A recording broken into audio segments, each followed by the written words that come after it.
please like the video, please subscribe, and catch me every weekday after market close on the Smarter Gambling Show. So here is MULN, Mullen Automotive. This finishes at $1.84 today. That is down 14.81%. And it's gone. So we've been covering this stock for a while now, almost 2 months. A lot has happened. It short squeezed, and then Hindenburg came out with a short report. Crazy price action. Yeah, this was number 1 on StockTwits today. I believe it had over 7,000 mentions. So we're going to analyze it today. So yeah, we had some news today.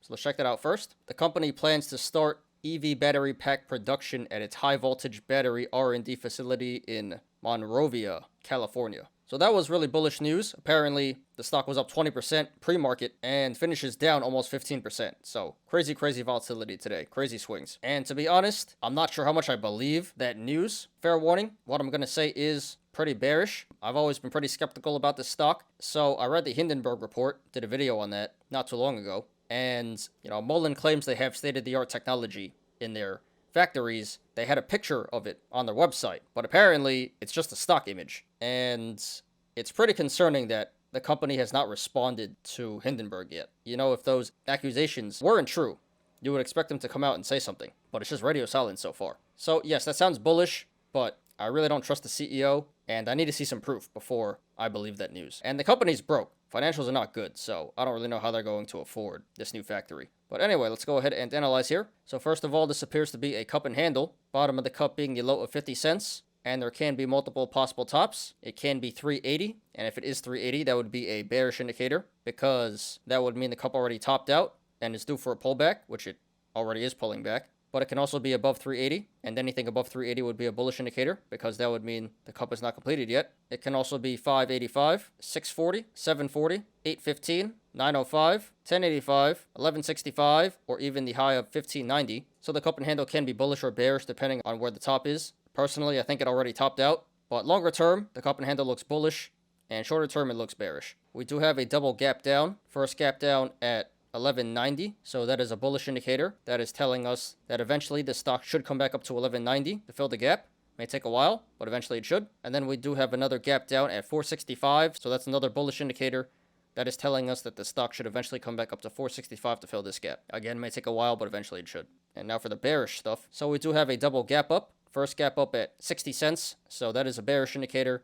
That is telling us that the stock may come back down to 60 cents to fill this gap. Looks pretty unlikely at this point, but possible, so be aware of that, guys. And then we have another gap up at 150, so that's another bearish indicator. That is telling us that the stock should eventually come back down to 150 to fill this gap, and I do think that one is very realistic. And we did have another gap up at 180, and that one did fill today. And we do have this symmetrical triangle here. It looked like it was consolidating around 240, and it was either going to break out to the upside or break out to the downside, and it looks like it's breaking out to the downside now. So that's another bearish indicator. That is telling us that the stock should continue to sell off. And if you guys want to follow along, the link to the chart is in the description down below. So right now this is trading between the sideways channel, the rectangle of 190 and 170. So if this goes to the upside, next levels of resistance would be 190, 225, 255, 270, 290, 320, 340, 360, 380, and then $4. There is resistance above $4, but we're not going to discuss that right now.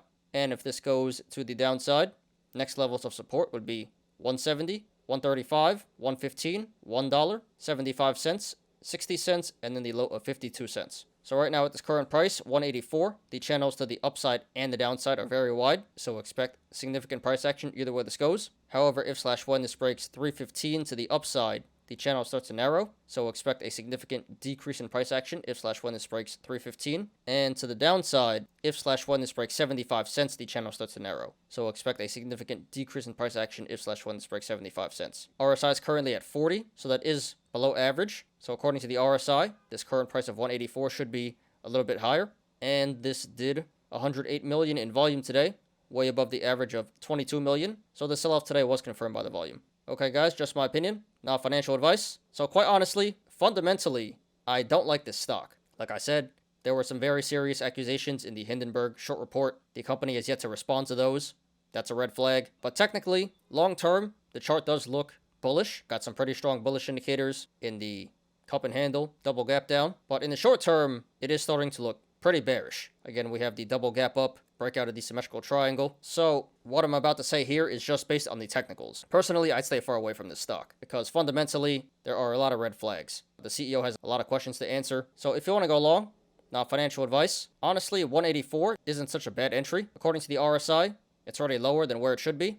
But it does appear like it's a falling knife right now, and it's going to keep pulling back in the short term. So while 184 isn't a bad entry, I do think this will keep pulling back, and you should be able to get an even better entry. I do believe it will pull back down to at least 150, where the gap is, and I think that'd be a really good entry. And it may even pull back lower than that. It may even go back to 60 cents. Again, pretty unlikely at this point, but possible. So I guess if you want to go long at 184, go for it. I can support it. But I think if you hold off for a little bit, you should be able to get this back at 150 and lower. So I would support going long at 150 and lower. And if it pulls back below 150, then you can just average down at the supports that I mentioned before. Personally, I would set my buy orders to 150 and average down if it comes back down to 60 cents. Now, if you want to go short, not financial advice, seems like a pretty decent play. Again, I do think this will pull back down to at least 150 in the short term. And from this current price of 184, that would be around a 20% downside. So pretty decent money to be made here on the downside. But there is still upside potential. There is still upside risk here. This is still a retail favorite, still a short squeeze candidate. So this can rip at any time. So I would say going short here would be a medium risk, medium reward play. Decent play, but not the greatest. There are definitely better short plays out there in the market. So if you want to go short, I can support it. I would say just cover at 150 once it fills the gap. This is not one you really want to hold for that long on the short side. Get in, get your money, get out. You already missed a lot of downside, but still a decent amount of downside to go. So if you want to go short here, please do that at your own risk. Alright guys, so this one isn't too straightforward, a little bit complicated. Fundamentally, I really don't like the stock. I'm very concerned about the Hindenburg short report. I'd like to see a response from the CEO. Technically, long term it does look good, looks bullish, but in the short term it does still look bearish. So if you want to go long, like I said, 184 is not a bad price, but I do think it will pull back even further. So personally, I'd set the buy orders to 150 and lower. And if you want to go short, not a bad play, but not a great play either. Pretty decent money to be made here on the short side. So if you want to do that, I can support it. Just please do that at your own risk. So sorry to everyone who lost money in the stock today. And good luck to everyone currently in the stock and to everyone looking to take a position. This is MULN, Mullen Automotive. Thanks everyone for watching today. I appreciate you guys. Please like the video. Please subscribe. And catch me every weekday after market close on the Smarter Gambling Show. You apes already know. Diamond hands to the moon.